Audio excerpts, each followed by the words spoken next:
Salut.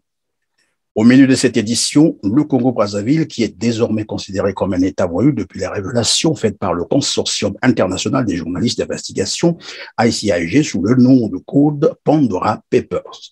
Le nom de Denis Sassou Nguesso y est cité. Il aurait détenu pendant près de 20 ans durant une société offshore aux îles Vierges britanniques. On lui reproche aussi ses transactions financières avec Dominique Strauss-Kahn, dont la moralité serait quelque peu douteuse, plusieurs fois accusé de proxénétisme aggravé, de viol, mais aussi des pratiques financières peu orthodoxes.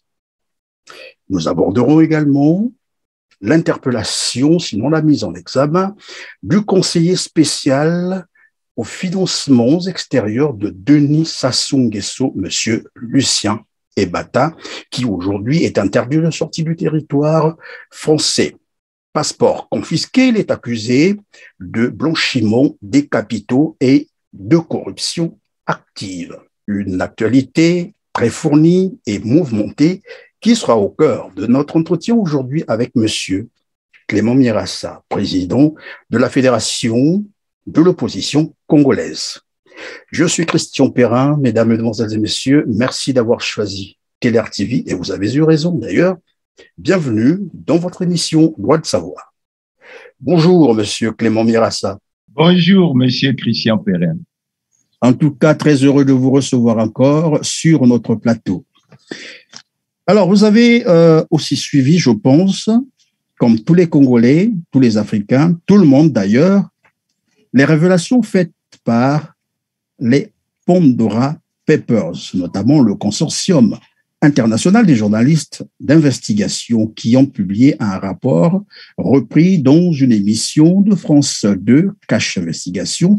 Et dans cette émission, on révèle que Denis Sassou Nguesso aurait détenu une société offshore aux îles Vierges britanniques. Quel était votre sentiment d'apprendre d'abord cette information?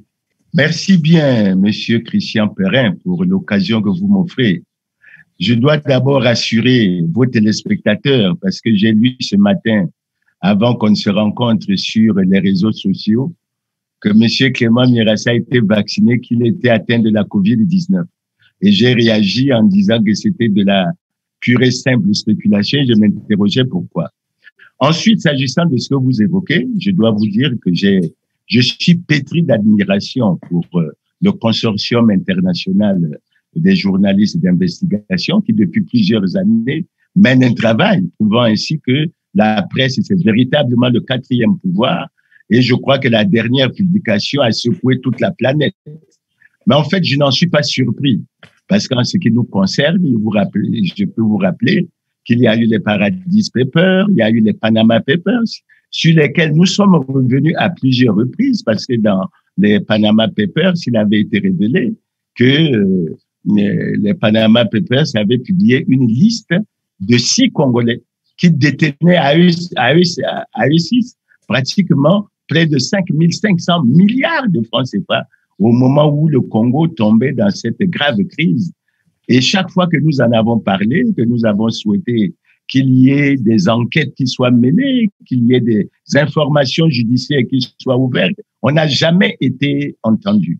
Et cette fois-ci, je crois qu'on a monté d'un cran, parce qu'avec les Pandora Papers, on s'est rendu compte que l'enquête a touché plusieurs personnalités politiques, mais également un roi, des présidents en exercice, des premiers ministres en exercice, avec un fond quand même qui préoccupe les habitants de la planète entière, parce qu'on découvre que ces grandes personnalités prennent l'option de l'évasion fiscale, prennent l'option de dissimuler leur fortune dans des paradis fiscaux, alors que dans des pays comme le nôtre, la population croupit dans une misère indescriptible. Et il est difficile de comprendre, parce que lorsqu'on parle des Panama Papers, maintenant, il faut qu'on creuse l'abcès, qu'on crève l'abcès, Monsieur Christian Perrin. Lorsqu'on parle des 6 personnalités congolaises qui sont touchées dans les Panama Papers, je peux vous dire qu'il y a 4 membres du bureau politique du Parti congolais du travail. Il y a un membre du comité central et il y a un conseiller spécial du président de la République que vous avez cité, nommément Monsieur Lucien Ibada. Et devant toute cette situation, je crois que le monde est extrêmement préoccupé.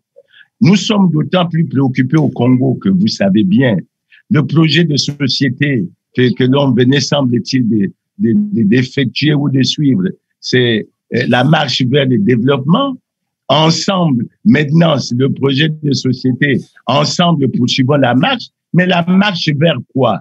Si ceux qui tiennent ce langage ne sont pas capables d'être en harmonie avec eux-mêmes, s'il y a un paradoxe entre ce qui se dit et ce qui se fait, est-ce qu'il est normal que des gens qui recherchent le développement de leur pays sortent autant de milliards pour aller les dissimuler dans des paradis fiscaux, pour aller développer d'autres pays, pour plonger leur propre pays dans une misère indescriptible? Donc, je disais que quand j'ai suivi ça, le sentiment a été vraiment un sentiment extrêmement préoccupant. Préoccupant pas seulement pour les Congolais, mais pour pratiquement toute la population mondiale, parce que il faut qu'on agisse dans le cadre de la transparence. Et en ce qui concerne ce problème, je suis très heureux et je félicite le consortium international des journalistes d'investigation d'avoir travaillé sérieusement sur ce problème. Et je pense qu'il y a une prise de conscience qui doit être faite, et cette prise de conscience doit également concerner les Congolais. Pendant que vous félicitez le consortium international des journalistes d'investigation, le gouvernement congolais, lui, est passé à la 4e vitesse, accusant bien entendu ces journalistes de diffamation. Et ce qui est curieux d'ailleurs, c'est que finalement, il a même brandi des menaces contre tous les médias qui reprendront ces accusations sans preuve. Monsieur Christian Perrin, le ministre français de l'économie, que le premier ministre congolais partira rencontrer, était passé à Brazzaville en 2010. Et il avait dit quelque chose de simple aux Congolais. Il avait dit que pour avancer en termes de développement auprès de certains pays, auprès des institutions financières internationales, il fallait la confiance. Mais pour qu'il y ait la confiance, il faut qu'il y ait la transparence. Et malheureusement, c'est ce qu'on demande au Congo tous les jours, et nous n'y sommes pas encore. Mais ce n'est pas tout, Monsieur Christian Perrin. Vous parlez du communiqué du gouvernement. Moi, je suis surpris, et j'attends toujours un autre communiqué du gouvernement. Le communiqué que j'attends du gouvernement, c'est le communiqué dans lequel le gouvernement doit démentir qu'en 2010, nous n'avons pas présenté des comptes qui étaient faux au Fonds monétaire international pour essayer d'avoir le point d'achèvement de l'initiative de PPTE. Vous vous souvenez des Paradise Papers, cette immense fuite de documents confidentiels? Eh bien, ils continuent de parler. En les épluchant, Jérémy Baruch, journaliste au Monde, a découvert comment Total a aidé la République du Congo à contourner des directives du Fonds monétaire international. C'est l'affaire Likwala.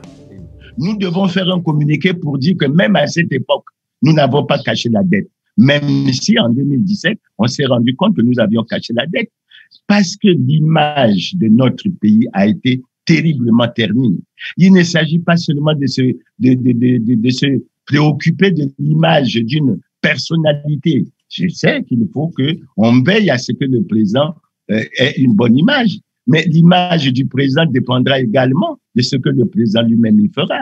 Vous savez, je vous ai déjà dit, lorsque j'ai dit à plusieurs reprises que le président de la République est en situation difficile d'incompatibilité constitutionnelle, les Congolais ne le comprennent pas. Mais lorsqu'on n'accorde pas de l'attention à ces préoccupations, on en arrive là. Donc, moi, j'ai été surpris et j'ai donné mon point de vue.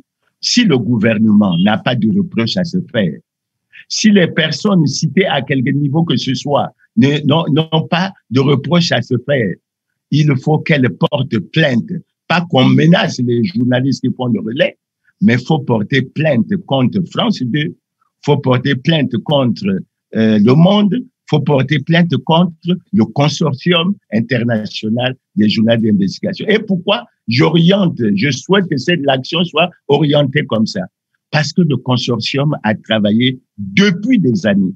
Ils ont collecté près de 12 millions de documents. Ils les ont épluchés. Et il s'agit de 600 journalistes. Donc, eux, ils détiennent la matière qui ferait que ceux qui contesteraient ou qui voudraient apporter la contradiction auront le bon niveau.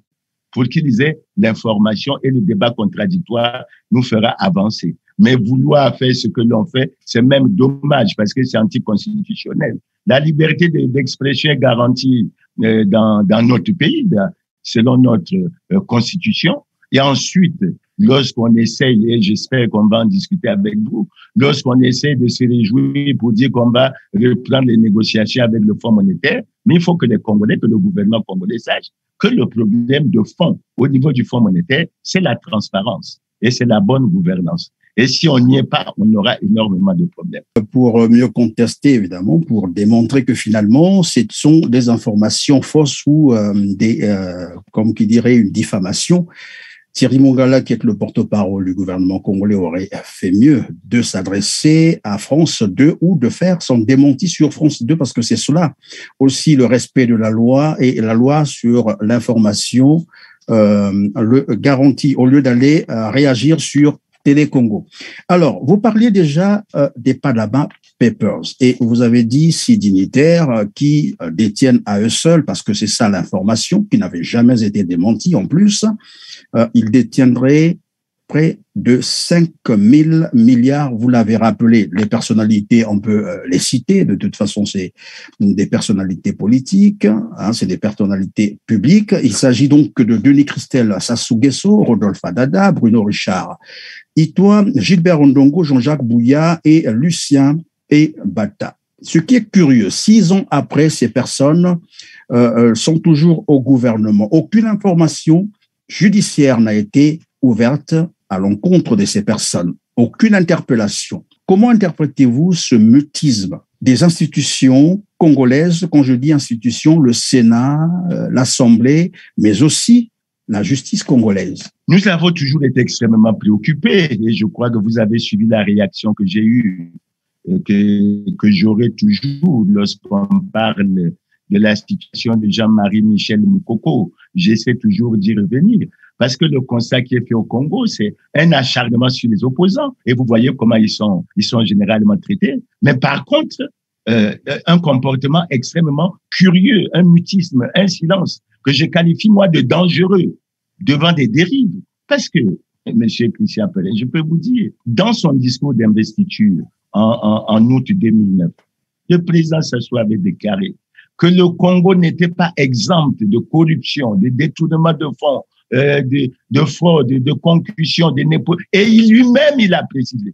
Et là, ce sont les gouvernants qui sont interpellés. Et après, il a continué dans son, si vous retrouvez ce message, il a continué en disant que il n'était pas question pour lui de nommer des gens qui ne sont pas vertueux à un certain nombre de postes de responsabilité.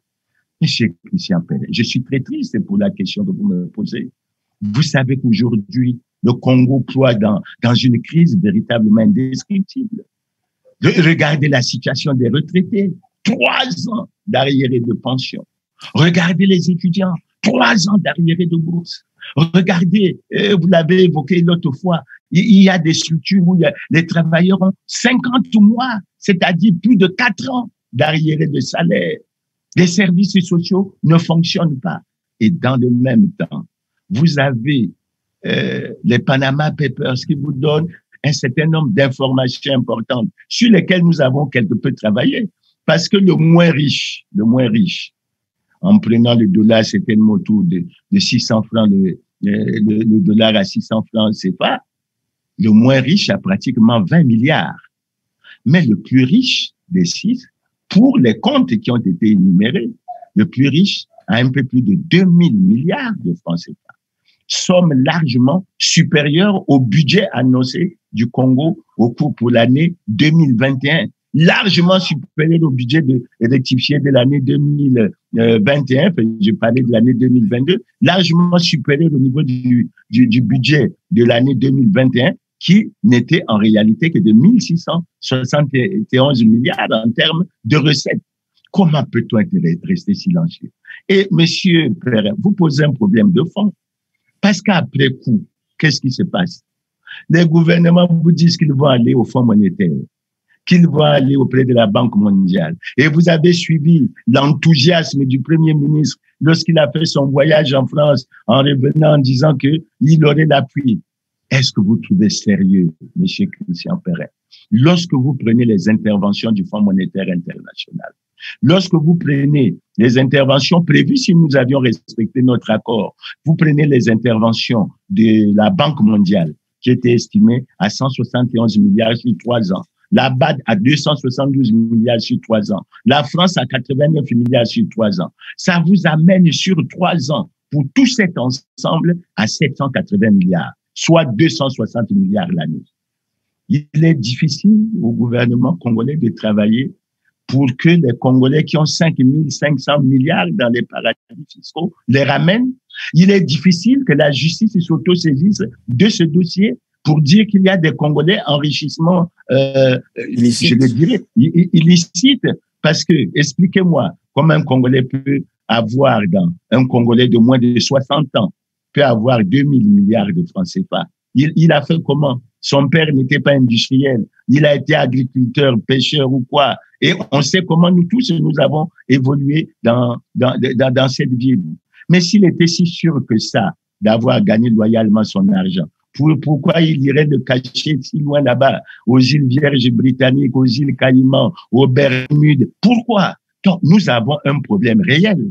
Et quand vous avez ce problème, j'ai toujours dit que le choix qui a été fait, c'est de protéger ceux qui se sont enrichis de façon illicite et ensuite de plonger dans une situation difficile la majorité de la population qui malheureusement croupit dans cette situation. Donc, tout comme vous, je m'interroge. Pourquoi le Sénat? Pourquoi l'Assemblée nationale? Pourquoi la justice? Mais la réponse est simple. Toutes ces institutions font partie du système. Et à partir du moment où on fait partie d'un système, et dans ce système, on reconnaît qu'il y a un chef. Quand le chef n'a pas donné le top, on n'avance pas. Malheureusement, en ce qui concerne la lutte contre la corruption, le président Sassou a parlé en 2009.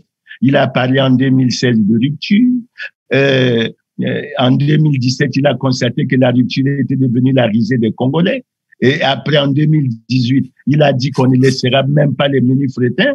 Et on est là, dans une situation de ce que l'on appelle l'omerta. Malheureusement, grâce aux journalistes du monde entier, cette omerta est brisée et maintenant les Congolais. C'est pour ça qu'il faut insister sur cette affaire des Panama Papers, parce que pour moi, elle n'est pas terminée. Nous sommes en difficulté. Et moi, je suis de ceux qui pensent, au lieu d'aller à Washington, au lieu d'aller à Paris, nous devrions avoir des solutions internes pour voir comment cet argent doit être rapatrié et comment cet argent doit servir à payer les annulés des pensions, comment cet argent doit servir à payer les annulés de bourse, comment cet argent doit être utilisé pour faire fonctionner correctement les services sociaux. Vous avez dit l'affaire sur les Panama Papers n'est pas encore finie, alors tombe donc une nouvelle affaire, Pandora Papers.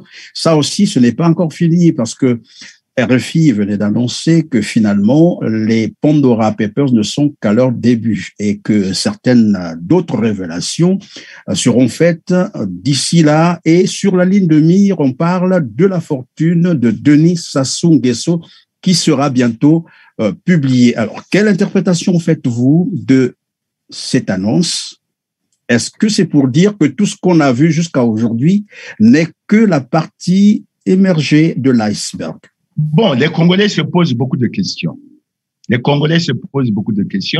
Il y a un article de la Constitution, je ne sais pas si c'est l'article 82, qui dit dans l'esprit que le président de la République touche un traitement qui est fixé par un texte réglementaire. Nous n'avons pas ce texte réglementaire. Pour vous dire justement qu'en termes de manque de transparence, nous y sommes. Et nous avons, en tant que fédération de l'opposition congolaise, nous avons publié une déclaration dans laquelle nous avons réclamé que le texte réglementaire qui fixe le traitement du président puisse être connu. Le président Macron a dit librement à des élèves d'une école primaire combien il gagnait et on s'en est bien rendu compte. Je ne vois pas, au Congo, je sais qu'un ministre d'État gagne 15 millions et il a 2 millions d'indemnités de logement, mais je n'ai personnellement pas d'informations sur le traitement du président de la République et je pense que les Congolais ont besoin de ces informations.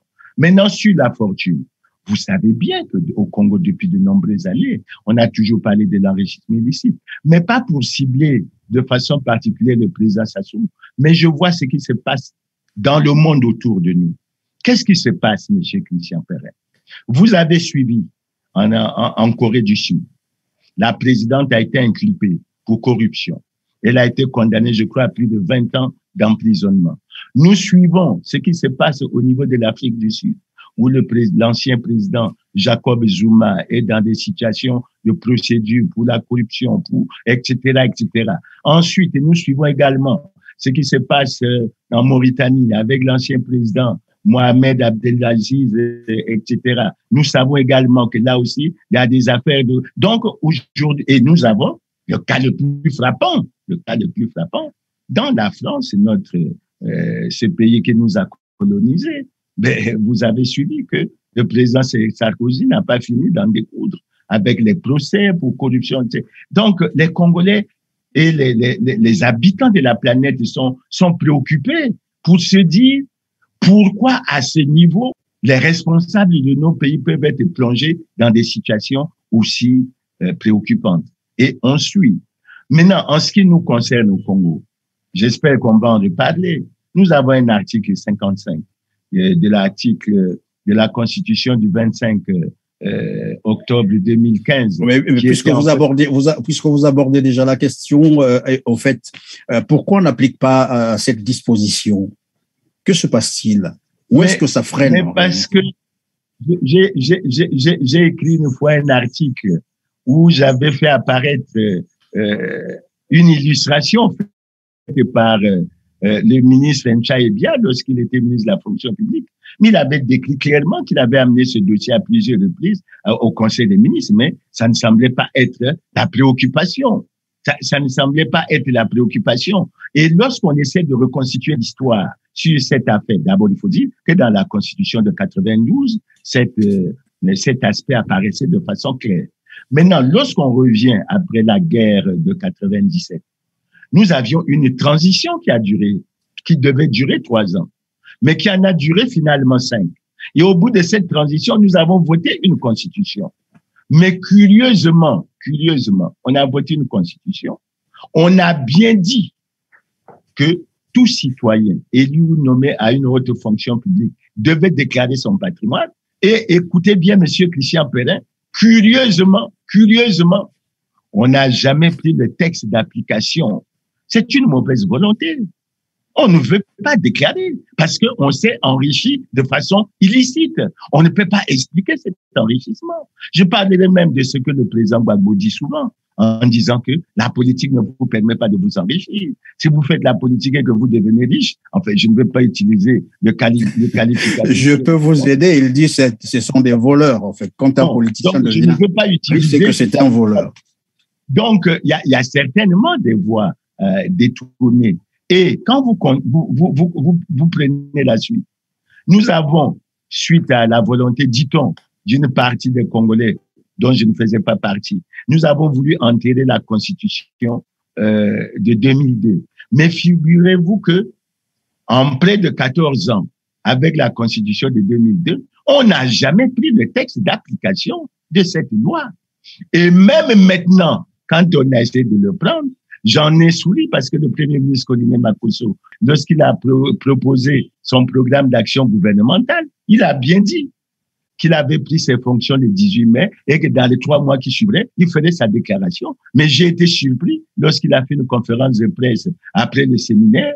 J'ai été surpris d'entendre le Premier ministre dire que les 3 mois à partir desquels il faut faire la déclaration court à partir de la saisine du président de la Cour constitutionnelle. Je dis que c'est faux. Les textes sont clairs. J'ai lu déjà la loi d'application de la Constitution. Ne semble pas être conforme à la Constitution. Le décret qui a été pris dit bien, même si j'allais dans cette interprétation, que c'est dans les 3 mois. Donc, le Premier ministre Makosso a pris ses fonctions, selon lui, parce que selon moi, il devait faire sa déclaration le 18 mai 2021. Mais selon lui, c'est 3 mois après. Mais 3 mois après, comptez, juin, juillet, août, jusqu'à présent, il ne l'a pas fait. Ces ministres également ne l'ont pas fait. Donc, aucun acteur politique congolais n'a fait de déclaration du patrimoine conformément aux dispositions de la loi. Et on en est là. Mais c'est la peur de la transparence. Et puisqu'on n'est jamais en retard de bien faire, attendons voir, puisque 3 mois, ça finira toujours par passer. Ah non, mais monsieur Christian Perrin, non, je crois que il faut que nous soyons rigoureux sur les textes, surtout lorsqu'il s'agit du droit. Lorsqu'il s'agit du droit, ça doit être déclaré dans la période de 3 mois après la prise de fonction. Après, ce n'est plus la conformité à la loi. Donc, il ne faut pas que les ministres et les acteurs politiques viennent dire qu'ils ont fait la... Non, le Premier ministre Collinet Makosso devait faire sa déclaration 3 mois après sa prise de fonction. Et je vous ai bien dit, juin, juillet, c'est au plus tard le 18 août. Après le 18 août, il est en violation de la Constitution. Et il faut que ça soit dit. Parce qu'aussi longtemps que nous ne serons pas rigoureux sur ces principes-là, nous aurons toujours des problèmes. J'espère que nos téléspectateurs ont bien noté. Évidemment, son action repose sur la restauration de l'autorité de l'État. Désormais, il y a une affaire sur sa table, les Pandora Papers. Les Congolais le regardent. Qu'est-ce qu'il est capable de faire? Alors, puisque nous parlons des Pandora Papers, allons vers le FMI. Les dernières conclusions du conseil d'administration de cette institution financière internationale font état d'un nouveau rejet du dossier Congo. C'est vrai, on parle de la reprise des négociations d'ici là, puisque dans le rapport, il est mentionné quelques efforts qui ont été fournis. Mais quelle interprétation peut-on donc donner sur ce terme ou la phrase où on indique la reprise des négociations avec le Congo-Brazzaville, parce que finalement, c'est un aspect qui, depuis un certain temps, est présenté aux Congolais comme une victoire, comme pour dire que l'accord, c'est pour bientôt. Monsieur Christian Perrin, j'en souris un peu, mais c'est triste et dommage pour ce pays. C'est triste et dommage pour ce pays. Monsieur Christian Perrin, il faut que nous ayons toujours à l'esprit la traçabilité des événements. Le Congo, pour moi, est en crise depuis 2012, c'est-à-dire 2 ans après l'atteinte du point d'achèvement de l'initiative du PPTE qui a permis l'effacement, semble-t-il, de la dette du Congo de près d'1,5 milliard avec ce que vous avez entendu sur France 2. Je ne ferai pas de commentaire là-dessus. Je pense que le gouvernement devrait en faire. Le gouvernement a voulu reconnaître très tard que le Congo était en crise.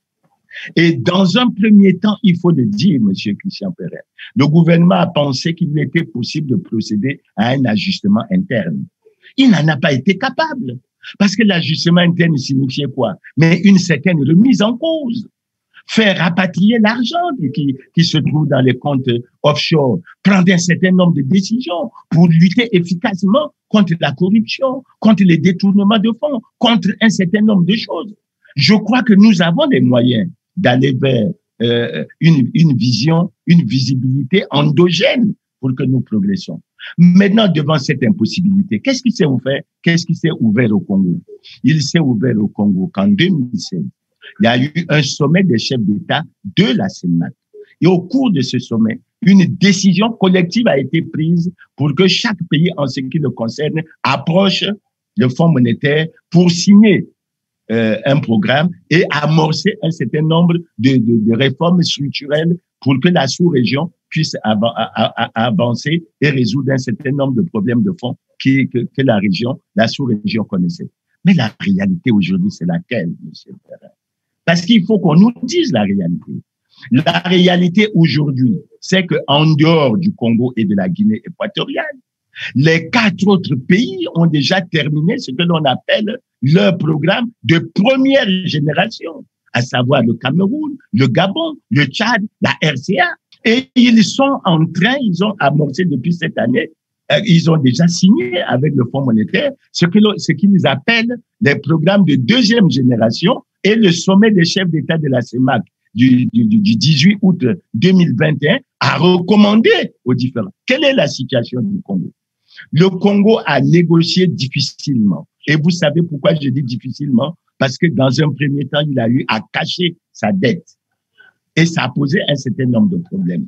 Par la suite, il a fallu, lorsqu'il a essayé de vouloir sortir de cette situation, il a fallu négocier avec la Chine pour une certaine restructuration. C'est suite à cette décision que nous avions pu avancer. Mais nous sommes arrivés, Monsieur Christian, il ne faut pas l'oublier, nous sommes arrivés le 11 juillet 2019 à un accord avec le Fonds monétaire qui prévoyait une assistance financière sur 3 ans de 448 millions de dollars, avec près de 45 millions de dollars qui devaient être débloqués en faveur du Congo dès la signature. Cela a été fait. Mais cela a été assorti d'une matrice de 48 mesures. Et parmi les 48 mesures, il y a une mesure relative au rapatriement de l'argent qui se trouve dans les comptes offshore. Et depuis, vous savez bien que lorsque le Premier ministre est parti en France, l'un des objectifs, c'était obtenir le déblocage de la deuxième tranche. Ce n'était pas obtenir ce que vous avez dit là. Mais ils se sont retrouvés avec le Fonds monétaire. Le Fonds monétaire, mais ce n'était pas la première fois. Je dois vous rappeler, Monsieur Christian Perrin, qu'en mai 2020, le président Denis Sassou Nguesso a adressé une lettre au Fonds monétaire pour une demande d'urgence en ce qui concerne la lutte contre la pandémie de la COVID-19 de 300 millions de dollars. Vous savez que le Congo n'a jamais eu de réponse là-dessus. Et vous savez que tous les pays autour de nous en ont bénéficié. C'est quand même un problème. Il faut quand même s'interroger. À un moment donné, le représentant du Fonds monétaire au Congo avait promis au ministre des Finances que ça serait réglé avant la fin de l'année 2020. Mais nous sommes maintenant en octobre, bientôt à la fin de l'année 2021. Ça n'a pas été réglé. Maintenant, venons à la matrice. Et pourquoi il faut rappeler la matrice? Parce qu'une fois que nous avons signé cet accord avec cette matrice, le Premier ministre Clément Mwamba a annoncé avec fracas qu'il mettait en place un gouvernement de combat, un gouvernement de guerre pour suivre cette situation. Quel est le résultat? Le Premier ministre Colline Makosso, je l'ai entendu dire vaguement comme ceci.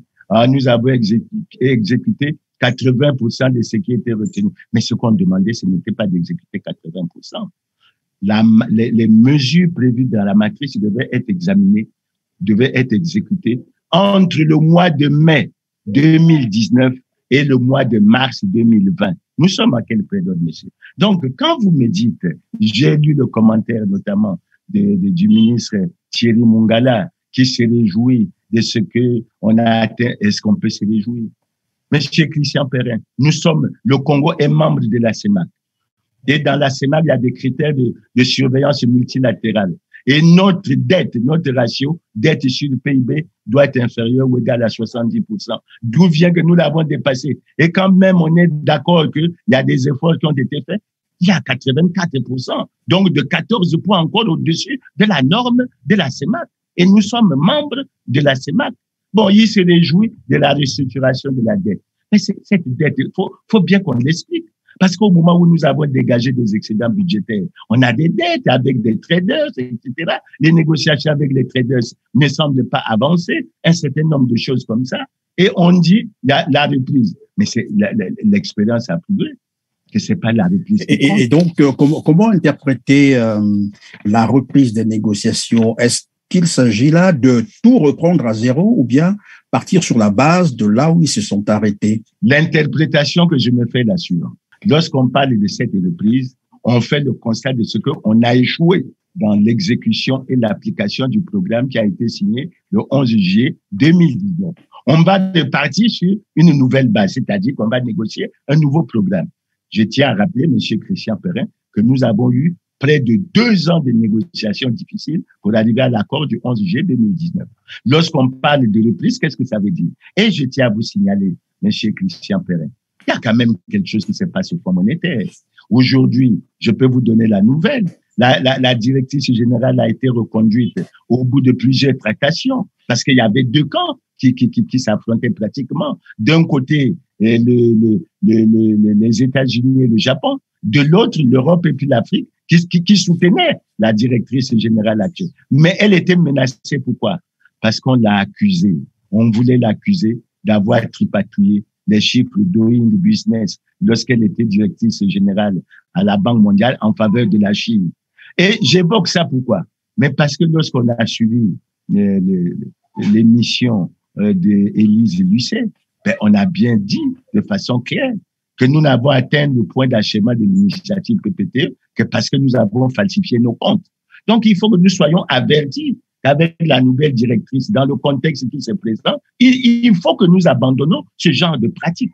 Il faut que nous soyons transparents. Il faut que nous soyons dans la bonne gouvernance. Mais il faut aussi, et c'est ça qui est plus important, ce programme, M. Perrin, comme d'habitude, sera assorti d'un certain nombre de mesures, d'une matrice. Est-ce que nous serons capables de conduire jusqu'au bout? Quand je vois les tergiversations qui sont les nôtres, je ne citerai que 2 points.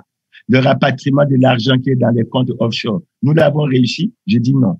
Et oui, mais donc, évidemment, Thierry Mongala, enfin, c'est ce que j'ai semblé comprendre lorsque je l'ai suivi dans son communiqué ou la réaction contre les révélations faites par France 2.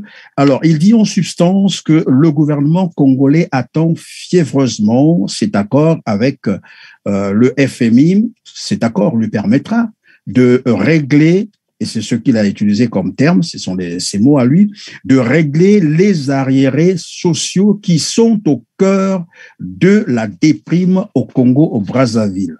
Mais bien avant lui, il y a le Premier ministre Anatole Koliné-Makosso qui déclarait, bien sûr, au cours d'une interview accordée à Congo Media Time, je cite, « Si nous n'avons pas d'accord avec le FMI, nous ne bénéficierons pas de la facilité élargie de crédit. » Ça veut dire qu'aucun autre partenaire, qu'il soit bilatéral ou multilatéral, ne va nous accompagner dans le financement de notre économie. Or, là, lorsque je vous entends parler, j'ai l'impression que finalement, même un accord avec le FMI, ce n'est pratiquement pas pour demain.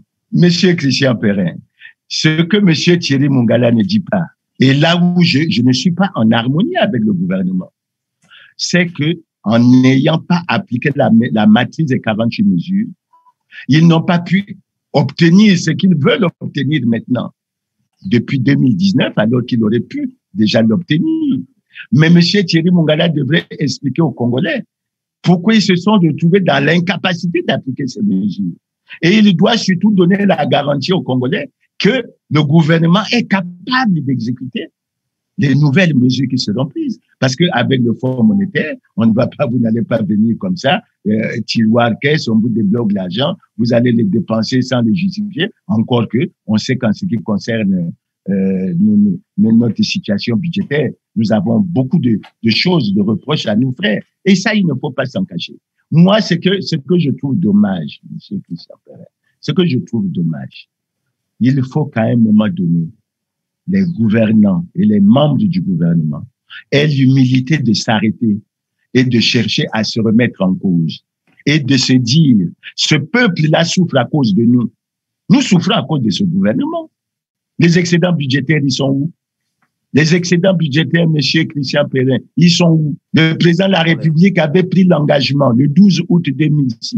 Il avait pris l'engagement de faire auditer le compte de stabilisation par la Cour des comptes et de discipline budgétaire et de rendre ces audits publics chaque année depuis 2006. Nous sommes en 2015, on attend 15 audits. Pourquoi ça n'a pas été fait? Pourquoi ces engagements qui sont pris? Et je vous terminerai, monsieur Christian Perrin. Vous savez que nous avons un problème et nous le venons assez souvent là-dessus.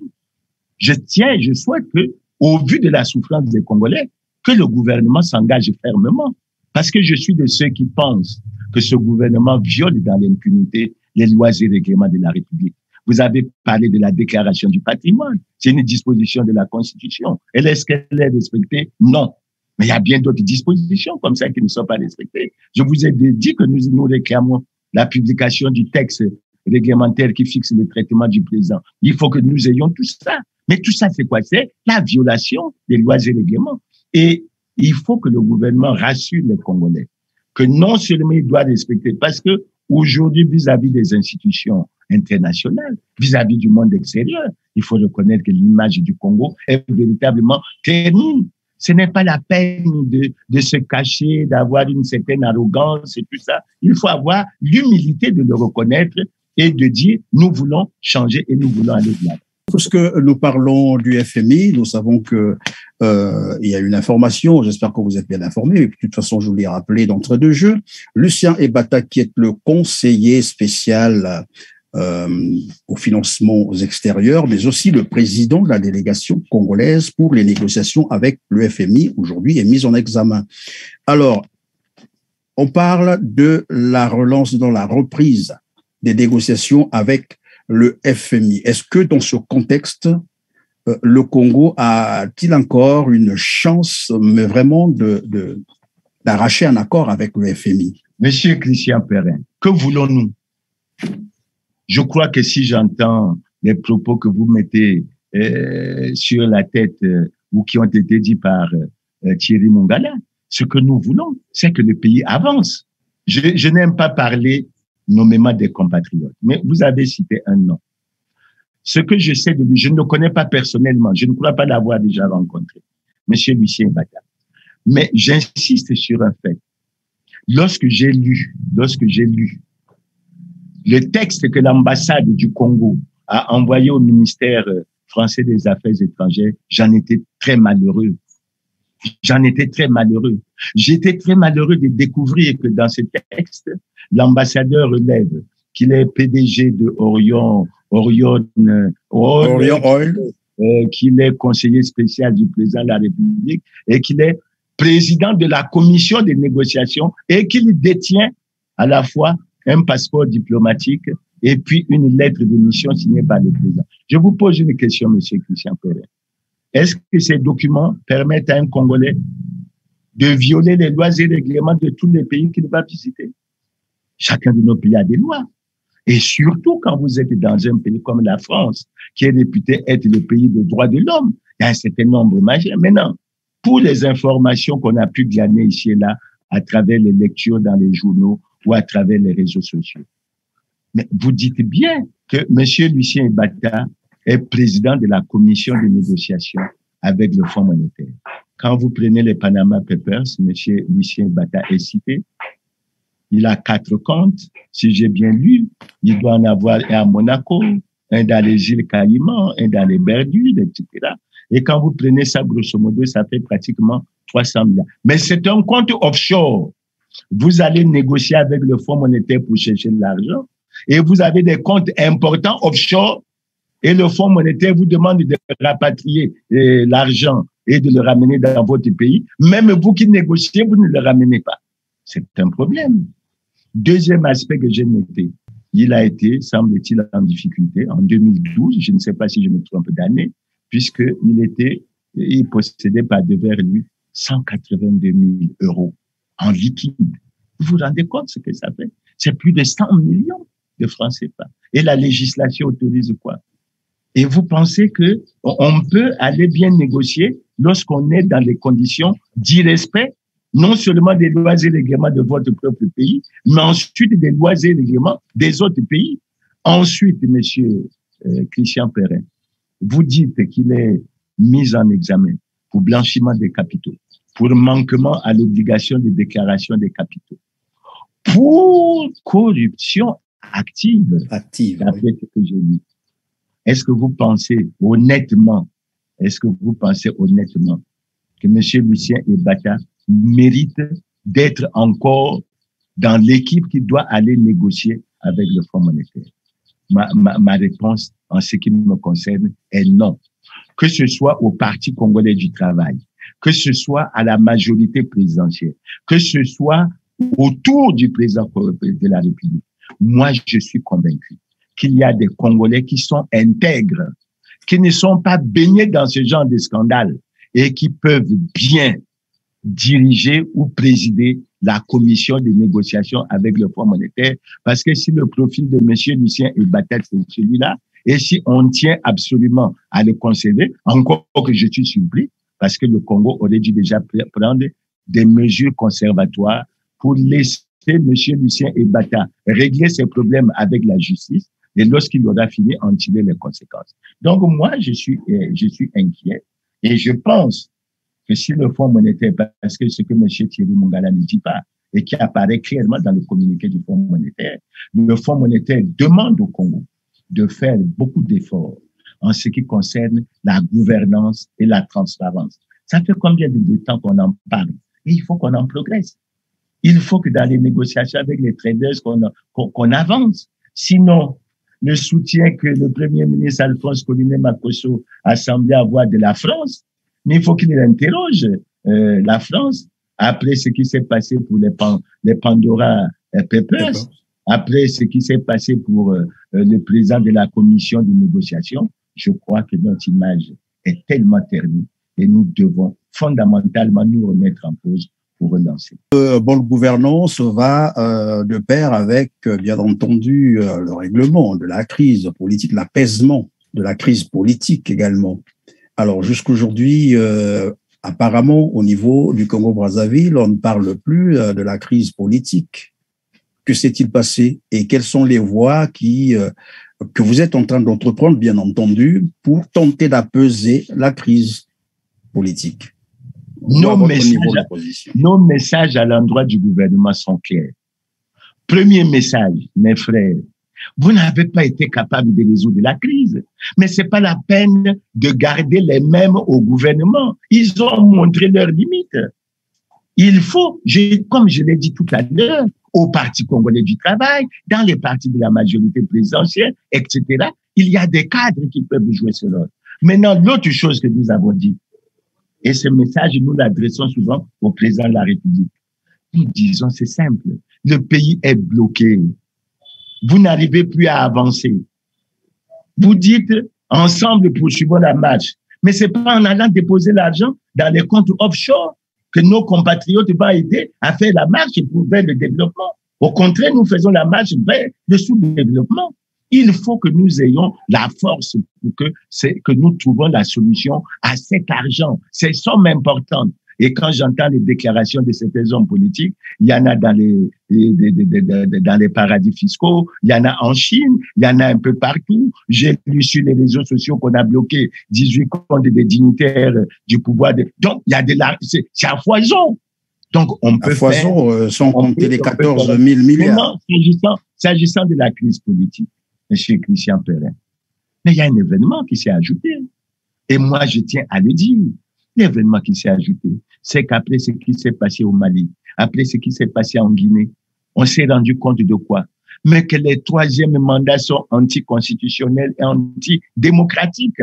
Et si vous suivez l'actualité maintenant, le président de la CEDEAO, le président du Ghana, est en train de faire prendre un texte au niveau de la CEDEAO pour interdire les troisièmes mandats. Donc, au Congo, on doit se rendre compte que le changement de constitution qui a été opéré en 2015, c'est un changement anticonstitutionnel et antidémocratique. Mais il faut que nous ajoutions tout cela à tout ce que nous vous avons déjà dit. Nous vous avons déjà dit quoi? Nous vous avons déjà dit que le président de la République est en situation délicate d'incompatibilité constitutionnelle. Je ne suis pas juriste, mais c'est une question de droit. Nous vous avons dit, et nous le répétons, le Premier ministre qui se bat pour la restauration de l'état de droit, mais le Premier ministre a fait partie des 2586 congressistes du Parti congolais du travail qui ont violé la Constitution en décembre 2019 en reconduisant le président Denis Sassou Nguesso comme président du Parti congolais du travail. Ils ne lui ont pas rendu service. Et ils sont dans cette situation. Et quand je continue, j'ajouterai certainement la dernière note, mais le Parti congolais du travail lui-même n'est pas en conformité avec la loi. Et la conclusion que nous tirons, Monsieur Christian Perrin, c'est laquelle? Écoutez, c'est notre pays à nous tous, nous les membres. On a connu beaucoup de perturbations. Arrêtons-nous. Allons à un dialogue national inclusif. Et ce qui me fait sourire, Monsieur Perrin, c'est quoi? Le président Sassou a présidé ici à Brazzaville un sommet au titre de la présidence de la CAC sur le Tchad. Et au cours de ce sommet, le président Sassou a recommandé aux acteurs politiques du Tchad de tout mettre en œuvre pour participer à un dialogue national inclusif. Le président du Tchad, le jeune Mahamat Déby, je crois, est venu ici il n'y a pas longtemps. Et au sortir des entretiens qu'il a eus avec le président de Denis Sassou Nguesso, il est ressorti clairement que le président de la CAC recommandait aux acteurs tchadiens d'aller participer au dialogue national inclusif. Vous connaissez le rôle que le président Sassou joue dans la crise libyenne. Mais j'ai suivi l'intervention du ministre de notre ministre des Affaires étrangères, Jean-Claude Gakosso, aux Nations Unies. Dans ce discours, il a encore insisté sur le fait que il appelait tous les Libyens à la tenue d'un dialogue national inclusif. Mais d'où vient, M. Perrin? C'est ça que je ne comprends pas. D'où vient que nous conseillons aux autres de faire ce fameux dialogue national inclusif, mais quand il s'agit de nous-mêmes, il devient problématique. C'est ça tout mon problème. Et je ne comprends pas. Oui, mais M. Merassa, n'est-ce pas parce qu'il n'y a pas d'intérêt, parce qu'il n'y a pas une pression, parce que, évidemment, pour aller vers le dialogue, il faut bien que le pouvoir en place sente la nécessité, sente la pression. Est-ce que c'est pas ce qui manque? Mais si la pression, parce que les juristes disent pas d'intérêt, pas d'action. Si la pression que nous faisons n'est pas suffisante, M. Christian Perrin, je ne crois pas que c'est une question de pression. Je vais essayer au plan politique de vous aborder, de vous évoquer un problème. Quand je parle du problème de Jean-Marie Michel Moukoko, vous n'avez pas subi la pression faite par le groupe de travail des Nations Unies sur la détention arbitraire sur Jean-Marie Michel Moukoko et André Okombi Salissa. Vous n'avez pas entendu la démarche entreprise par M. Yves Le Drian à Paris en septembre 2019 en ce qui concerne Jean-Marie Michel Moukoko. Et je vous prends ça pour dire. Non, moi je parle de l'opposition. Je parle de l'opposition congolaise. Et là, je m'adresse au président de la Fédération de l'opposition congolaise. Qu'est-ce que l'opposition congolaise fait pour contraindre ce pouvoir à aller au dialogue? Parce que c'est cela le problème. Bon, quand on parle de contraintes, ça, on a déjà discuté là-dessus. Quand on parle de contraintes, je crois qu'il y en a qui ont des idées fertiles et qui pensent que la contrainte... Non, ça peut être aussi des activités politiques sur place. Et tout ça peut conduire le pouvoir. Il faut que nous réexaminons ce que nous faisons. Si ce que nous faisons ou ce que nous avons fait n'a pas encore permis d'aboutir, mais il faut que nous réfléchissons. Et ça, je crois, vous nous invitez à un débat, pas seulement au sein de la fédération, mais de façon générale. Parce que la situation telle qu'elle se pose au niveau du dialogue national inclusif, à mon avis, il n'y a pas que la fédération qui a intérêt, mais nous essaierons d'apporter notre modeste contribution. C'est la dernière question. Nous savons que le baril du pétrole vient d'augmenter encore. Depuis lundi dernier, il est passé à 84 $ américains. Est-ce que le Congo ne peut pas, par exemple, miser sur cette augmentation pour tenter un peu de rétablir les équilibres macroéconomiques ou pour régler un certain nombre de problèmes au lieu de toujours courir derrière le FMI? Non, vous savez que c'est bien le problème. Le raisonnement qui est tenu aujourd'hui, c'est celui de dire allons à la diversification économique. Parce que il faut reconnaître que jusque-là, nous avons échoué. Je rappelle toujours aux Congolais que le plan quinquennal 82-86 avait pour principal objectif la mise en place d'un puissant secteur hors pétrole. 82-86. Donc, il y a près de 40 ans. Et nous n'y sommes pas encore arrivés. Le baril, c'est vrai, il monte, mais vous voyez bien dans quelle situation nous nous retrouvons. Quand il monte, les Congolais commencent à être inquiets. Parce que même lorsqu'on essaie de créer un fonds de génération future, après on ne sait plus où est-ce que l'argent passe. Lorsque le ministre Andeli a présenté la loi rectificative des finances pour l'année 2021, et nous avons tous retenu une idée que nous avons fortement soutenue, la prudence. Et il a retenu le baril dans ce budget, il a retenu le baril à 58 $. Vous voyez, de 58 $ à 84, il y a pratiquement une marge, oui. 26 $. Mais j'ajouterai ceci, j'aurais pu dire, Monsieur Christian Perrin, que cette marge aurait peut-être pu permettre la prise en charge des retraités. Mais malgré la déclaration de Colline Makosso, le Premier ministre, qui avait déclaré qu'il avait pris l'engagement de payer une pension par trimestre et que chaque fois qu'on payait les salaires, il y a 4 milliards au titre de la participation des actifs qui étaient baissés à la crête. Mais nous sommes en octobre aujourd'hui, nous sommes dans le dernier trimestre. Les retraités n'ont touché que 2 mois. Ils n'ont touché que 2 mois. Donc, à mon avis, c'est une bonne chose. C'est une bonne chose, mais il ne faut pas oublier quelque chose, Monsieur Perrin. Lorsque le budget rectificatif a été adopté, j'avais cru comprendre après des ajustements qui devaient être faits, il y avait un gap qu'il fallait financer de près de 392 milliards. Et je pensais que le ministre Andeli avait dit qu'il se tournerait vers le marché financier sous-régional et il comptait également sur la signature ou les avancées avec le Fonds monétaire pour avoir des emprunts à des taux concessionnels. On n'en est pas là. Peut-être que ça servirait à régler ce problème de gap de trésorerie, de déficit de trésorerie qu'on avait. Mais entre-temps, la souffrance, monsieur Père, les Congolais souffrent. Et quand vous me donnez cette information, ça me fait davantage souffrir. Parce que je dis, le problème de la baisse du prix du baril du pétrole, c'est qu'il rejoint l'écarté là. Le problème de la Covid, la Covid. Prenons les chiffres. Regardons comment les chiffres se présentent. Au-delà du bruit que l'on fait sur la vaccination, sur un certain nombre de choses. Donc, je crois que nous avons un problème réel. Mais je crois que dans la résolution de ce problème, le gouvernement aurait tort de ne se fixer que sur le Fonds monétaire international et sur les institutions financières internationales. Moi, j'ai été encore touché, monsieur Christian Perrin, lorsque j'ai suivi le compte rendu du Conseil des ministres qui a examiné le projet de loi de finances de l'année 2022 qui va être présenté à l'Assemblée.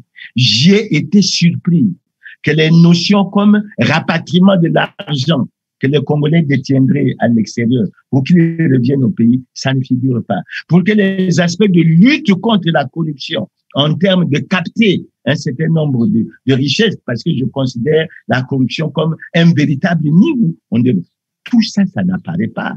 Ça veut dire que du point de vue de la philosophie, aussi longtemps que le gouvernement va être sur le principe de protéger ceux qui se sont enrichis de façon illicite et de faire souffrir la population. Et je suis surpris que vous m'ayez parlé du ministre Thierry Mungala qui vient vous dire qu'on compte sur le Fonds monétaire pour régler les machines. Les arriérés, je dois dire au ministre Mungala que même lorsqu'on dit d'une certaine façon ce texte du Fonds monétaire, mais nous avons une responsabilité. Nous devons régler les arriérés intérieurs.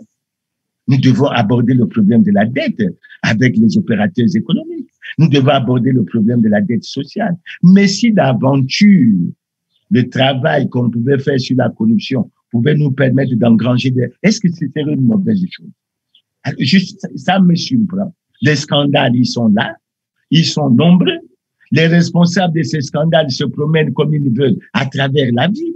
Ils ne sont nullement inquiétés et on attend l'occasion. Ah, Mirassa a fait ceci, a tenu une réunion chez lui. Alors là, il y a une dizaine de BG qui viendront entourer chez moi, etc., pour dire que le pays est en danger, le pouvoir est en danger. Non, il faut que nous changions de logo. Et, monsieur Perrin, ce qui se passe au plan planétaire, on a commencé à parler des Paradise Papers. On a fini par parler des Panama Papers. Maintenant, on parle des Pandora Papers. Vous savez ce que ça nous réserve demain? C'est vrai, dans ce qui nous concerne, surtout moi, ce qui nous concerne. Je ne m'en cache pas. Moi, je serais très heureux de découvrir la fortune du président Denis Sassou Nguesso. Je serais très, très heureux de la découvrir. Parce que je veux savoir, mon président, quelle est sa fortune. Et moi, j'aurais souhaité que je découvre cette fortune à partir des données intérieures, c'est-à-dire des données congolaises. Mais puisqu'il semble que c'est RFI qui nous permet que grâce aux Pandora Papers, on aura l'occasion d'avoir ces informations, mais nous les exploiterons. Mais c'est pour ça que je dis, et c'est ça la conclusion que je veux tirer à ce niveau, monsieur Christian Perrin, nous ne sortirons pas le Congo de la grave crise multidimensionnelle qu'il traverse maintenant aussi longtemps que nous n'aurons pas pris le chemin de la transparence, de la bonne gouvernance, de l'excellence en ce qui concerne l'utilisation des cadres, du rejet de la gestion clanique, du rejet de la médiocrité et de faire en sorte que nous respectons les lois et règlements de ce pays. Si on ne le fait pas, tout ce qu'on dit, discours, marchons ensemble, dans tous les cas, moi maintenant, je suis convaincu que ceux qui sont sincères et qui veulent marcher, moi je ne suis pas, qui veulent aller ensemble dans la marche vers le développement, s'ils ont de l'argent à l'extérieur, qu'ils fassent tout pour le ramener. On n'a pas besoin de leur lancer un appel. On les connaît maintenant. Les gens peuvent expliquer comment ils ont obtenu 2000 milliards. Ils peuvent expliquer comment ils ont 1700 milliards. Ils peuvent expliquer à partir de quand l'origine et la traçabilité. Pourquoi faire souffrir les gens? Et pourquoi s'enrichir énormément au point de plonger la majorité de la population dans cette situation? C'est pour ça que, M. Christian Perrin, ma préoccupation, elle sera toujours celle-là. Et je dirais et j'encourage le consortium international, les journalistes d'investigation, pour qu'ils poursuivent ce travail. Parce que ce travail est en train de nous aider dans les différents pays. Il est en train d'amener à des remises en cause. Et les gens qui sont les gouvernants devraient profiter de ça pour remettre fondamentalement un certain nombre de choses.